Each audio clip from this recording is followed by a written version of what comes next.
నేను గత సంవత్సరం మే నెలలో మా బాబుని ఎంబీబీఎస్ చదివించడానికి జార్జియా దేశం పంపించానండి. ఆల్ఫా ఎడ్యుకేర్ అనే కన్సల్టెన్సీ ద్వారా యామల అఖిల్, యామల అంకయ్య, యామల సుబ్బలక్ష్మి, దుమ్ము మోహన్, దుమ్ము ప్రశాంత్ అనే వాళ్ళు. ఆ దుమ్ము మోహన్ అనే వ్యక్తి కృష్ణా జిల్లా నాగలంక మండలం సంగమేశ్వరం అనే గ్రామంలో ఉంటాడు.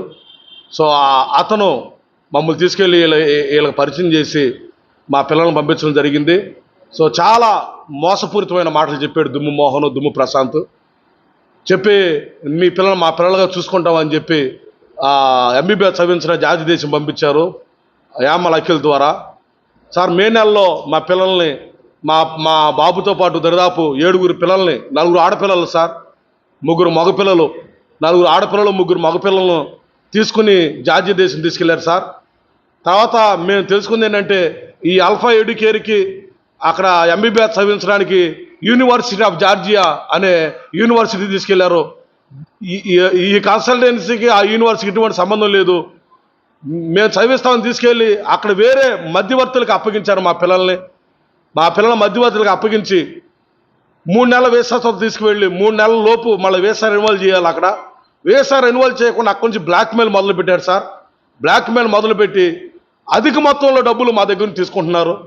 పిల్లలకి ఎంత పడితే అంత 50,000, 70,000, 1,10,000 ఇట్లా దాదాపు మేము మా పిల్లలు అక్కడ ఉన్నారని భయపడి చాలా వరకు మేము డబ్బులు వేసాం సార్ వాళ్ళకి. అయినా ఇప్పుడు దాదాపు 8 నెలలు అవుతుంది సార్. 8 నెలలు అవుతున్న వీసా రెన్యువల్ చేయకుండా వితౌట్ వీసా మీద పిల్లలు అక్కడ పెట్టారు. పిల్లల జీవితాలు చాలా భయంకరమైన పరిస్థితులు ఉన్నాయి సార్. అక్కడ పిల్లల్ని అరెస్ట్ చేసే పరిస్థితి ఉంది. మరి దయచేసి మాకు న్యాయం చేయవలసిందిగా కోరుకుంటున్నాను. మరి అక్కడ పిల్లల్ని ఇప్పుడు మేము ఇక్కడ ఏదైనా వాళ్ళ మీద కేసులు పెట్టినా, వాళ్ళ మీద ఏదైనా లీగల్గా మేము చర్యలు తీసుకున్నా పిల్లల్ని చంపేస్తామని బెదిరిస్తున్నారు సార్. పిల్లలు ఇక్కడ రావటానికి లేదు, మా పిల్లలు ఇక్కడ తీసుకురావటానికి లేదు, మేము వెళ్ళటానికి లేదు సార్. చాలా భయంకరమైన పరిస్థితుల్లో ఉన్నాం. దయచేసి ప్రభుత్వం వారు, లోకేష్ గారు, చంద్రబాబు నాయుడు గారు, డిప్యూటీ సీఎం గారు, పవన్ కళ్యాణ్ గారు, ప్రభుత్వ అధికారులు, మరి భారత యంత్రాంగం అందరూ దయచేసి దీన్ని దృష్టిలో పెట్టుకుని మరి పిల్లలకు న్యాయం చేయవలసిందిగా కోరుతున్నాను. ఇప్పుడు ఈ ఎడితిరి మమ్మల్ని మోసం చేశారు కనుక మరి మా పిల్లల్ని అక్కడ చదివించడానికి మేమే ఎక్స్ట్రా డబ్బులు అక్కడ పెట్టి ఇప్పుడు పిల్లలు కొంచెం సేఫ్ సైడ్లో మేము చేశాం సార్. మరి ఈ ఆల్ఫా ఎడ్యుకేర్ అనే కన్సల్టెన్సీ మీద ఆంధ్రప్రదేశ్ ప్రభుత్వం మీరు చర్యలు తీసుకుని దీన్ని బ్యాన్ చేయాలి సార్. అవర్ టీమ్ అని వీళ్ళంతా డాక్టర్స్ అని చెప్తున్నారు సార్. అవర్ టీమ్ అని చెప్పారు. ఈ టీంలో ఉన్న డాక్టర్స్ అందరూ ఇక్కడ పిల్లలందరూ, పేద విద్యార్థులందరినీ తీసుకువెళ్ళి విదేశాలు వదిలిపెట్టి చాలా భయంకరమైనటువంటి పరిస్థితులు తీసుకెళ్తున్నారు సార్. వీళ్ళంతా డాక్టర్స్కి చెప్తున్నారు సార్. మేము ఎంక్వైరీ చేస్తే వీళ్ళు కొంతమంది డాక్టర్స్ కాదు సార్, నకిలీ డాక్టర్స్ సార్ వీళ్ళు. కొంతమంది మేము డాక్టర్స్ అని చెప్పి చేస్తున్నారు సార్. మరి పిల్లల పరిస్థితి అక్కడ చాలా భయంకరమైన పరిస్థితుల్లో ఉంది.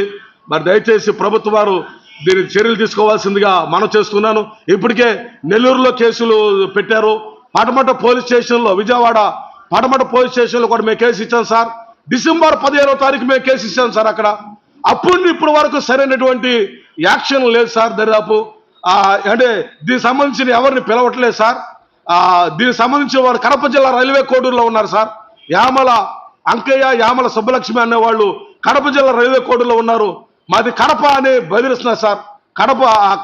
కడపని కడప పేరు చెప్పి మమ్మల్ని భయప్రాంతులు చేస్తున్నారు సార్. దయచేసి మీరందరూ మాకు సహాయం చేయవలసిందిగా. మరి 7 పిల్లలు సార్, 4 ఆడపిల్లలు సార్, 4 ఆడపిల్లలు, 3 మగపిల్లలు, ఇంకా అంతకుముందు అలా 15 మంది సార్. ఈ 15 మంది స్థితి అలాగే ఉంది సార్ అక్కడ. దయచేసి మాకు తగిన న్యాయం చేయవలసింది కోరుతున్నాం సార్. మేము ఎక్కడికి వెళ్ళటానికి రెడీగా ఉన్నాం సార్. దేశవ్యాప్తంగా, రాష్ట్ర వ్యాప్తంగా ఎక్కడికి వెళ్ళటానికైనా మేము రెడీగా ఉన్నాం. దయచేసి మాకు న్యాయం చేయవలసిందిగా ప్రభుత్వాన్ని, అధికారులను కోరుకుంటున్నాం. మీ అందరికీ నా నమస్కారాలు తెలియజేస్తుంది సార్. నాకు న్యాయం చేయండి. సుమారు ఇప్పటికి 20 లక్షలు ఇచ్చాను సార్ వాళ్ళకి మొత్తం.